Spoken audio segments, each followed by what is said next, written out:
세비 찬양대 은혜로운 찬양 감사합니다. 새해 참 좋은 의미의 찬양입니다. 축복해 주소서, 그죠? 새해는 누구나 복 받길 원합니다. 옆 사람과 인사할까요? 새해 복 많이 받으십시오. 예. 예. 우리는 새해가 되면 누구나 축복받기 원한다고, 복받기 원한다고 이야기합니다. 새해에는 걱정했던 모든 일들이 다 해결되어지고 행복하게 될 줄로 믿습니다. 그런데 문제는요, 우리는 그 축복의 근원이 어디 있다고 생각하십니까? 우리는 축복의 근원이 우리에게 주어진 상황과 환경 속에 있다고 생각합니다. 올해는 좋은 대학 가기를 원합니다. 올해는 좋은 곳에 취업하기를 원합니다. 올해는 내 직장, 내 기업이 잘 되기를 원합니다. 올해는 내가 건강하기를 원합니다. 기도하지요, 그죠? 내 상황과 환경이 달라져서 내가 행복하기를 원합니다. 그렇게 기도하는데요. 문제는요, 여러분, 우리의 바람대로 우리에게 주어진 상황과 환경이 나아져 행복한 삶을 살고 계십니까? 여전히 취업은 어렵고요. 여전히 경제적인 여건도 어렵고요. 여전히 건강하지 못합니다. 해가 바뀌어도 걱정거리가 여전히 우리 눈앞에 놓여져 있고 냉혹한 현실은 여전히 변하지 않는 것처럼 보입니다. 이러한 현실 속에서 반복적으로 실패와 좌절 그리고 깊은 상실감을 경험한 우리는 낙심하여 더 이상 희망을 기대하지 않은 채 익숙한 절망에 빠져 삽니다. 또 어떤 일은 어떻습니까? 요즘 청년들 보면 게임에 빠져 있지요. 그죠? 왜 게임에 빠져 있을까요? 현실 도피이죠. 술과 마약. 뭡니까? 현실 도피입니다. 그리고 그 끝은 무엇입니까? 죽음이지요. 여러분, 주어진 상황과 환경 때문에 우리의 행복과 희망을 빼앗기지 마십시오. 행복은 우리에게 주어진 상황과 환경 속에 시작되지 않습니다. 그럼 어디서부터 행복이 시작될까요?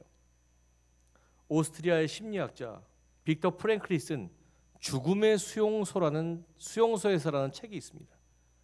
작가는 2차 세계대전 당시에 독일 나치 수용소에 갇혀 지내했습니다.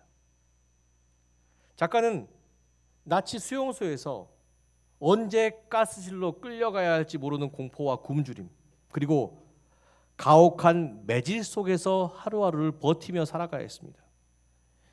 대부분의 수감자들은 처참한 이 수용소의 생활 속에서 희망과 삶의 의지를 놓아버린 채 절망하며 살아갔어요. 아무 저항 없이 가스실에 끌려갔어요. 차라리 죽는 게 낫겠구나 라고 생각하면서. 그런데 어떤 사람들은요, 그 수용소 안에서 행복과 희망을 발견하며 삶의 의지를 놓지 않은 채 살아갔습니다. 언제나 밝은 모습으로. 그리고 반드시 이 수용소에서 살아남을 것이라는 그 희망을 가지고 결국 그들은 마지막 순간 수용소에 살아남게 되었다는 것입니다. 빅터 프랭클은 이러한 인간의 모습을 보면서 다음과 같은 깨달음, 이 죽음의 수용소에서 다음과 같은 깨달음을 얻었다고 합니다. 빅터 프랭클이 책에서 했던 말을 그대로 전해드립니다. 인간에게서 모든 것을 빼앗아 갈 수 있어도 단 한 가지, 주어진 환경에서 자신의 태도를 결정할 수 있는 자유는 빼앗을 수 없다. 빅터 프랭클은 말합니다. 수용소라는 최악의 환경은 바꿀 수 없지만, 우리에게 주어진 최악의 환경은, 그 상황은 바꿀 수 없지만 그 상황을 대하는 나 자신은 변화시킬 수 있다고 말입니다. 그리고 내가 어떻게 변하느냐에 따라서 내 절망적인 상황을 희망적인 상황으로 바꿀 수 있다고 말입니다. 오늘 함께 묵상한 본문의 한 사람 역시 달라지지 않는 절망적인 상황 속에서 희망을 전한 사람입니다. 오늘 말씀의 시작은 이러므로라고 시작되어 있습니다. 이러므로란 단어는 앞에 분명한 원인을 이야기하고 난 후에 뒷문약을 설명할 때 쓰는 단어입니다. 다시 말해 오늘의 본문을 묵상하기 위해서는 앞에 이 작가가 누굽니까? 사도 바울이 어떤 상황인지를 알아야 되겠죠. 13절의 말씀에 이렇게 보면 지금 사도 바울은 여러 환난 중에 있다는 것을 알 수 있습니다. 여러 환난, 나의 여러 환난 중에, 그죠? 그렇다면 바울이 말하는 여러 환난은 무엇입니까? 에베소서는 우리가 함께 묵상하는 에베소서는 옥중서신입니다. 바울 사도가 복음을 전하다 로마 감옥에 갇혔는데 그 감옥은 언제 죽을 줄 모르는 감옥, 고통스러운 감옥입니다. 그 감옥 속에서 에베소 교인들을 향해 편지를 쓴 것이 바로 에베소서라는 것입니다. 에베소 교회 교인들은 감옥 안에 갇힌 바울 사도를 걱정했습니다. 염려했습니다. 당시 감옥에 갇힌 죄수들은 괴속되는 채찍질과 굶주림으로 고통받아야 했으며 언제 죽을 줄 모르는 공포와 매일 싸워야 했기 때문입니다. 내일이 없는 사람들이에요. 그래서 바울 사도가 그 감옥에서 어떻게 지낼까? 그 나이에 어떻게 지내고 있을까라고 걱정했지만 그러나 바울 사도는 오히려 에베소 교인들을 향해서 자신이 당하는 여러 환난으로 인해 낙심하지 말 것을 13절의 말씀을 통해 당부하고 있습니다. 그리고 10절 말씀에 보니까 나는 여러 환난 중에서도 예수 그리스도를 믿는 믿음을 잃지 않고 담대함과 확신을 가지고 하나님께 기도하며 이 환난을 이겨내고 있다고 전하고 있습니다. 그렇죠? 어떠한 상황과 환경이 있을지라도 그것을 처한 내가 강하면 반드시 그 상황을 이기게 될 줄로 믿습니다. 그렇다면 사도 바울의 기도의 내용은 무엇입니까? 에베소 3장 16절 말씀 천천히 함께 묵상하겠습니다. 그의 영광의 풍성함을 따라 그의 성령으로 말미암아 너희 속사람을 능력으로 강건하게 하시오며. 아멘. 바울 사도는 하나님께 감옥에서 빨리 석방되길 원합니다. 하나님, 혹은 하나님, 저번처럼 감옥문이 열려서 탈출하는 기적을 경험하게 하여 주시옵소서 라고 기도하지 않았습니다. 내 상황과 환경이 갑자기 바뀌어서 내가 행복하게 살기 원하면 이게 아니에요. 뭐라고 기도합니까? 그는 오히려 지금 마주한 이 고난의 상황을 이겨낼 수 있게 내 속사람을 강건하게 하여 주시옵소서라고 기도하고 있습니다. 오늘 설날이라 또 오늘 온 세대 예배라 자녀분들도 오셨는데 기억하십시오. 상황과 환경은 바뀌지 않지만 나는 변할 수 있습니다. 자녀들 마찬가지입니다. 어떠한 대학을 갈지 어떠한 직장을 갈지 모르지만 세상에 어디든 던져놔도 걱정 없는 자녀가 되어야 줄 믿습니다. 그렇기 위해서는 상황과 환경에 의지하는 자녀가 아니라 속사람이 강건한 자녀로 만들어가야 될 줄로 믿습니다.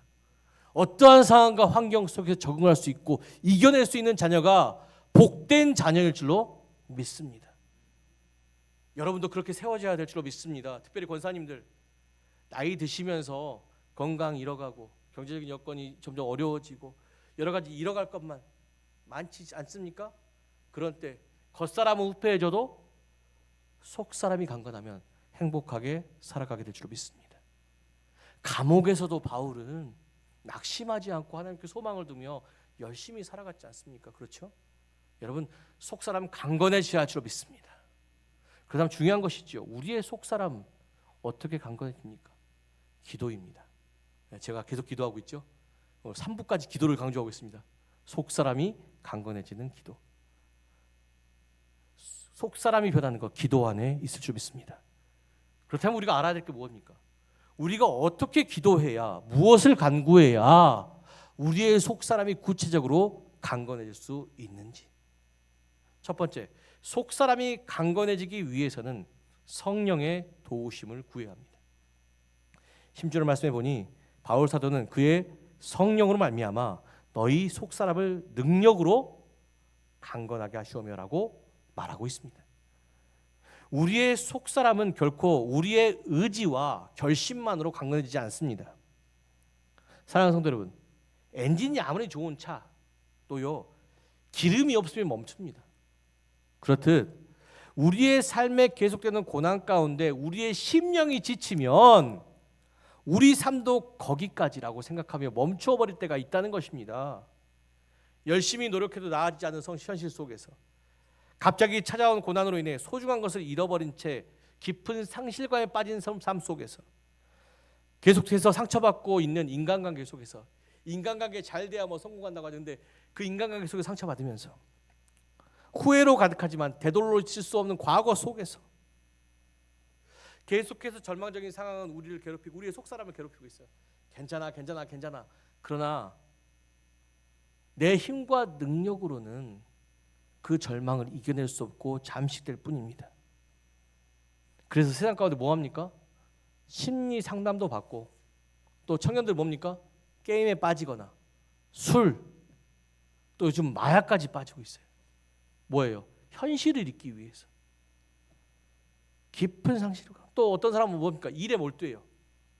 낚시를 가시고 취미생활 낚시 가시고 수석 가시고 뭐 여러 가지 하세요. 왜? 뭐 합니까? 그런 것들 떨쳐내기 위해. 근데 문제는요. 할 때는 잊어져요. 일에 집중할 때 잊어지지만 그걸 놓는 순간 또 반복돼요. 또 상처하면서 반복됩니다.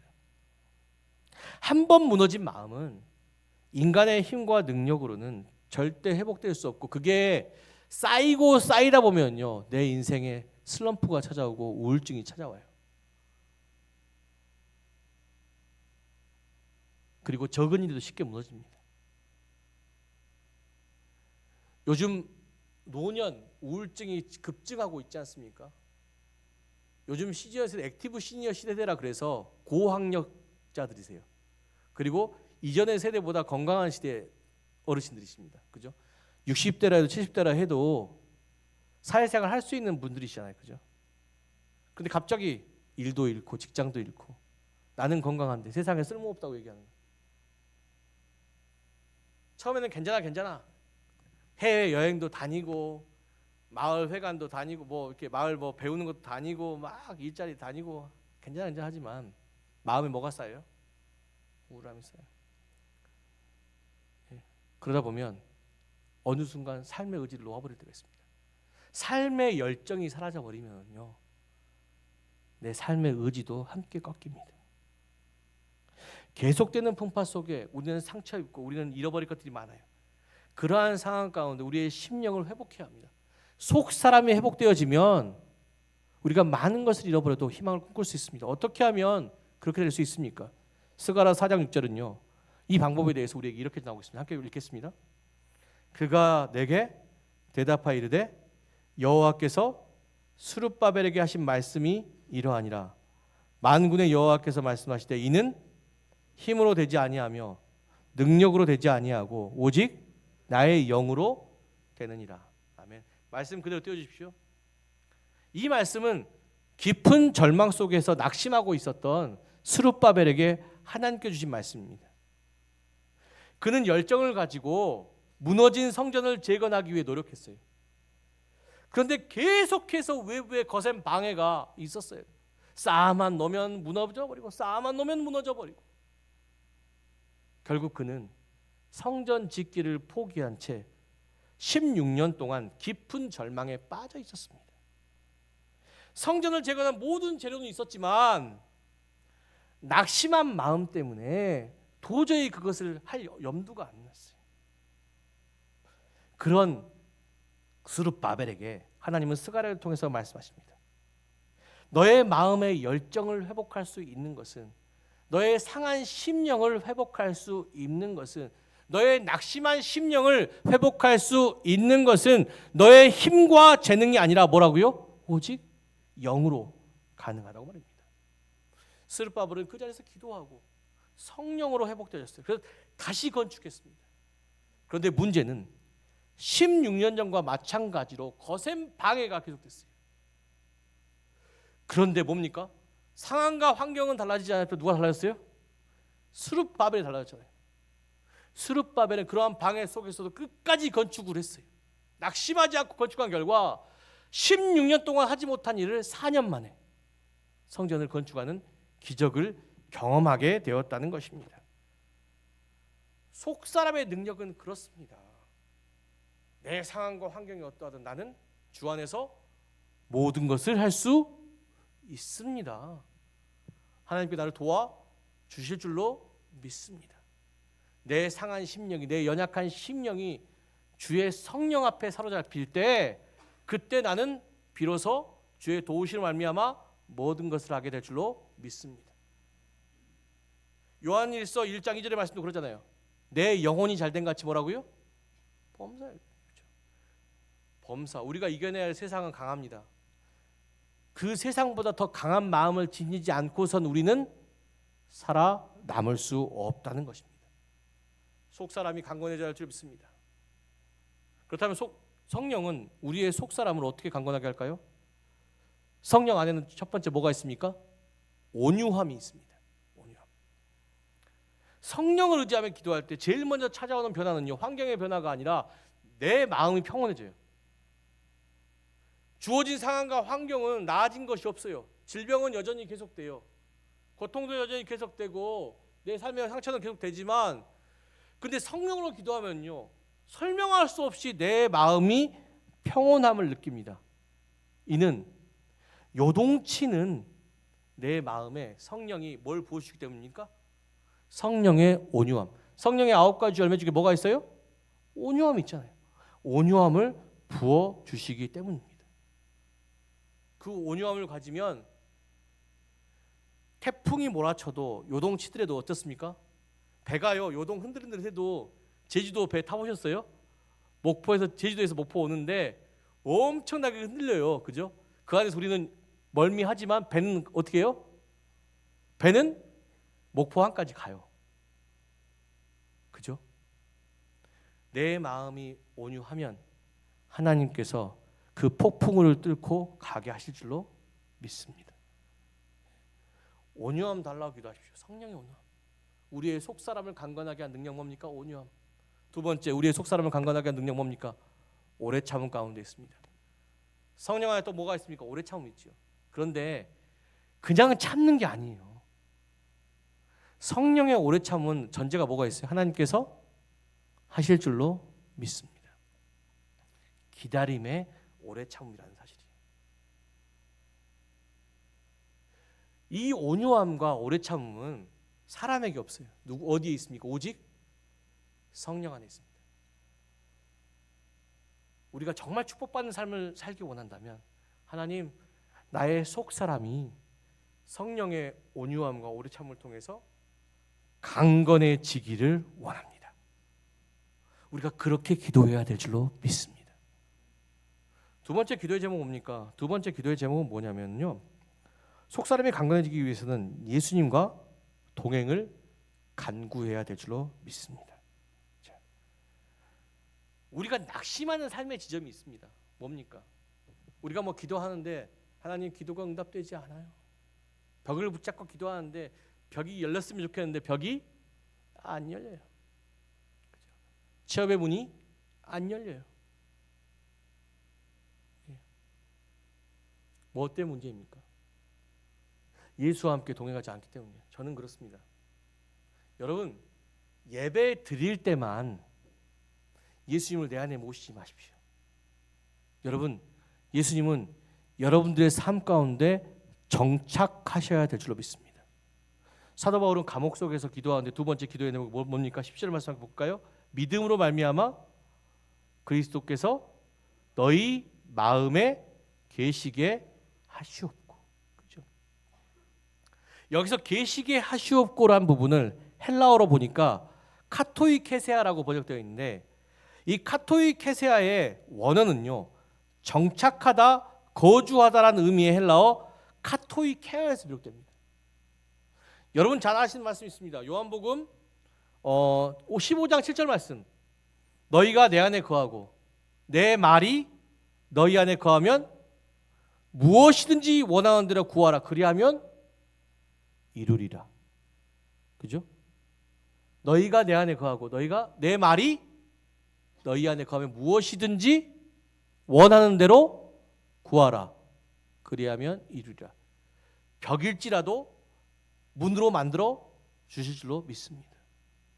중요한 것은 어떻게 하면요, 예수님을 지금 이곳에서 만나지 마시고요, 내 삶에 초대하십시오. 정착시키십시오. 예수님 어떤 분이시라고요? 길이 아닌 곳에 길을 만드시는 분이실 줄로 믿습니다. 평촌 드림교회를 심호하시는 조정환 목사님이 쓰신 웨이메이커란 책이 있어요. 웨이메이커란 책이 저 책입니다. 웨이메이커란 책이 있는데요, 이 책은 코로나 팬데믹 상황에서 교회를 분립 개척한 목사님, 이 조정환 목사님 목회의 여정입니다. 코로나 상황 속에 교회를 개척했어요. 모든 목사님 다 말렸어요. 교회가 될 리가 있습니까? 안 되잖아요. 여러 가지 문제들 상황 포착했어요. 주변 목사님들도 개척 멈추고 그냥 일반 교회에 담임 목사로 지원해라. 편하게 목회하는 방법이 왜 그렇게 하려고 하느냐. 이런 요청을 많이 받았습니다. 여러 가지 어려운 상황 속에 직면했는데 그때 목사님께서 생각하신 말씀이 있는데 그것이 뭐냐? 홍해 앞에 선 모세와 이스라엘 백성, 그 말씀을 매일 묵상하셨답니다.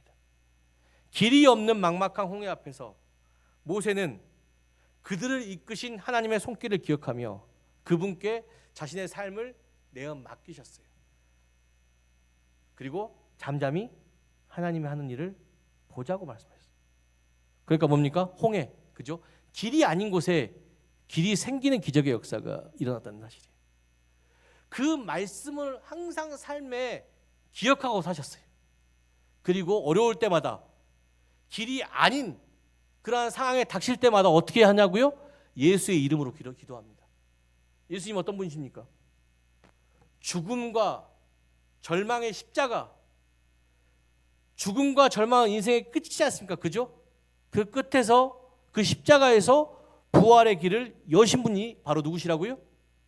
예수님. 예수님이 웨이메이커지 않습니까? 그죠? 웨이메이커. 길을 만드시는 분. 길이 아닌 곳에 길을 만드시는 분. 예수님 누구시라고요? 예수님은 길이요, 진리요, 생명이실 줄로 믿습니다. 나로 말미암지 않고서는 아버지께로, 생명이신 아버지께로 올 자가 없다고 말씀하셨어요. 그렇다면 그 예수님을 그저 교회에서만 바라보는 신앙만 대합니까? 아니지 않습니까? 여러분, 예수님 마음에 모십시오. 오늘 그러지 않습니까? 예수님을 너희 마음에 계시게 하여 주시옵고, 우리 마음 속에서 동행하신 그 예수님이 우리 삶의 길을 열어 주실 줄로 믿습니다. 청년들도 마찬가지예요. 여러분의 마음 속에 계신 예수님이 여러분의 취업의 길을, 여러분의 세상의 길을 열어 주실 줄로 믿습니다. 말씀으로 사는 자녀, 말씀으로 사는 자녀는요, 자족하는 방법이 있어요. 풍부에 처할 줄도 알고 궁부에 처할 줄도 알고 일체에 자족하는 비결을 배워요. 뭡니까? 내게 능력 주신 자 내가 모든 것을 할 수 있다. 그죠? 하나님께서 하게 하실 줄로 믿습니다. 열리게 하실 줄로 믿습니다. 그 믿음으로 살아가는 것이, 상황과 환경은 변하지 않지만, 길이 아니지만 벽을 문으로 만드신 하나님이 나와 함께 하심을 믿습니다. 사랑하는 성도 여러분, 지금 인생의 막다른 길에서 방황하거나 절망하고 있지 않습니까? 길이 아닌 곳에서 정말 아파하며 상처받고 있지 않습니까? 있지 않습니까? 길이 아닌 곳에서 길을 만드시는 주님을, 그 말씀을 내 안에 초대하시고 그 말씀 기억하며 예수의 이름으로 기도하십시오. 예수의 이름으로 동행하십시오. 길이 아닐지라도 길을 여시는 주님을 신뢰하며 담대하게 걸어가십시오. 하나님 믿음으로 구하는 것 주실 것이며, 찾는 것 찾게 하시며, 두드리는 것 열어주시는 분이실 줄로 믿습니다. 그 약속에 신뢰하며 담대하게 도전하는 저와 여러분 되시기를 원합니다. 그리고 마지막, 속사람이 강건해지기 위해서는요, 하나님의 충만함을 구해야 합니다.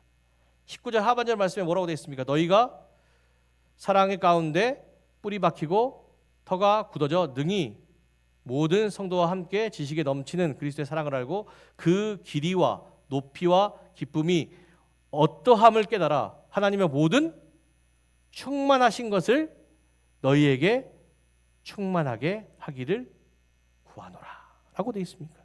예. 우리의 속사람의 연약함의 근본은 결핍된 상태에 있어요. 결핍된 상태. 모든 것이 결핍된 상태 속에서 우리는 살아갈 의미를 잃어버립니다. 그래서 사람들은 삶의 의미를 이 결핍된 것을 채우기 위해 세상의 것을 찾습니다. 많은 소유, 높은 자리, 사람들의 인정, 내 구멍을 메우려고 애씁니다. 하지만 예레미야 선지자는 이런 것들이 뭐라고 합니까? 예레미야 2장 13절의 말씀 보니까 터진 웅덩이, 내 백성이 두 가지 악을 행하였으나 나니 곧 그들이 생수에 근원된 나를 버린 것과 스스로 웅덩이를 판 것인데 그것은 그 물을 가두지 못할 터진 웅덩이입니다. 그렇죠?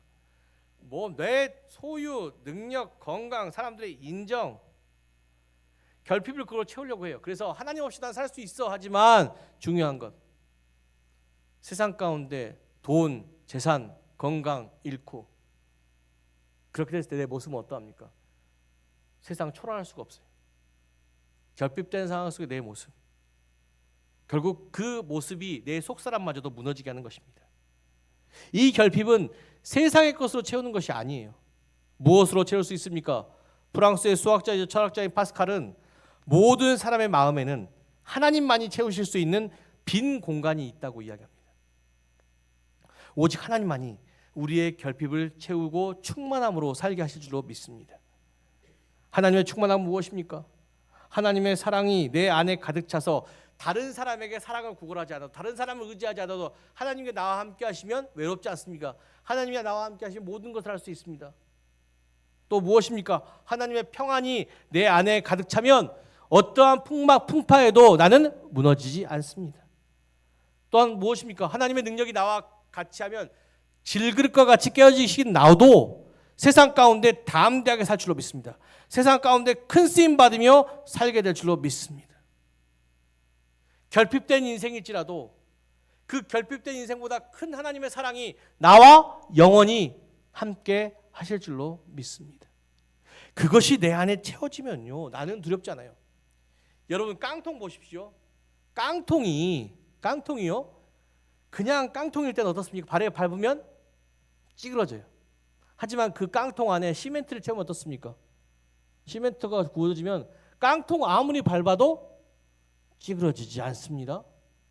내 속사람에 단단한 하나님의 사랑을 채우셔야 될 줄로 믿습니다. 하나님의 평안을 채우셔야 될 줄로 믿습니다. 하나님의 능력을 채우셔야 될 줄로 믿습니다. 그럴 때 내 삶은 밟히고 치어도 무너지지 않습니다. 여러분 믿는 자야. 우리 권사님 진짜 신앙 깊으신 권사님들이죠. 제가 예전에 간증 드렸잖아요. 가난 말기신데도 자녀들이 다 걱정해. 우리 엄마 이제 죽는다고. 그 권사님만 당대. 하나님이 함께 하시니 무슨 걱정이냐. 의사는 3개월 산다 했지만 그분 그 믿음으로 2년 사셨어요. 죽음 앞에서도 걱정 없는. 그죠? 건강은 잃었으나 하나님께 나와 함께 하시고 있습니다. 나는 질그릇 같지만 보배 되신 하나님이 나와 함께 하시고 있습니다. 그러니 나는 깨어지지 않습니다. 여러분 올 한 해 그런 하나님의 온전함으로 채워가시길 원합니다. 사랑하는 성도 여러분, 진정한 축복은, 진정한 새해의 복은 새해 시작될 새로운 환경과 상황 가운데 있지 않습니다. 우리의 상황과 환경은 좋지 않아도 나의 축복은 누구로부터 시작됩니까? 나로부터 시작될 줄로 믿습니다.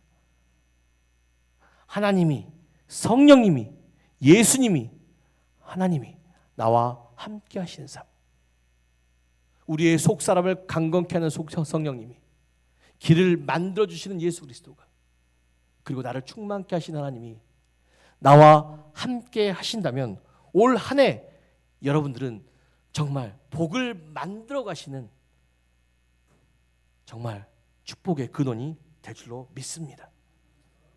오늘 바울의 기도처럼 우리가 새해 복 받기를 원하기보다 하나님 올 한 해 속사람을 강건케 하여 주시옵소서. 나의 내면을 강건케 하심으로 올 한 해 우리가 마주하고 있는 세상의 풍랑을 이겨내고 약속하신 하나님의 축복, 그 축복의 항에 다다를 수 있도록 주여 도와 주시옵소서. 이렇게 기도하며 새해 진짜 축복받는 인생, 건강한 인생, 복된 인생 사시는 저와 여러분 되시기를 주님의 이름으로 간절히 축원합니다. 기도하겠습니다. 자비로우신 주님, 우리를 사랑하시는 하나님을 신뢰하며 담대함과 확신을 품고 주님 앞에 나온 믿음의 성도들의 기도를 들어 응답하여 주시옵소서. 주님, 눈앞에 보이는 상황이 너무 커 보여서 마음이 무너질 때가 있습니다. 하지만 오늘 주신 말씀처럼 환경을 탓하기보다 먼저 우리 안에 속사람을 먼저 들여다보게 하여 주시옵소서. 성령의 능력으로 내면을 단단하게 붙들게 하시며 길을 만들어주시는, 길이 아닌 곳에 길을 만드시는 예수 그리스도를 붙잡으며 끝까지 담대하게 도전하게 하여 주시옵고, 하나님의 온전하심을 품음으로써 질글과 같은 인생일지라도 보배 되신 하나님을 통해서 깨어지지 않는 인생, 정말 끝까지 이 인생 가운데 있는 약속된 축복을 경험하는 정말 복된 전주신학교회 모두가 되게 하여 주시옵소서. 감옥과도 같은 현실 속에서도 찬송하며 정말 많은 일을 했던 사도 바울처럼 올 한 해 어렵고 힘든 시기를 주님과 함께 기쁨으로 통과하며 새해 계획되어진 모든 소망을 이루어내는 성도들이 되게 하여 주시옵소서. 길이 아닌 곳에 길을 만드심으로 우리를 하나님 나라로 인도하실 선한 목자 우리 구주 예수 그리스도의 이름으로 간절히 기도드렸습니다. 아멘.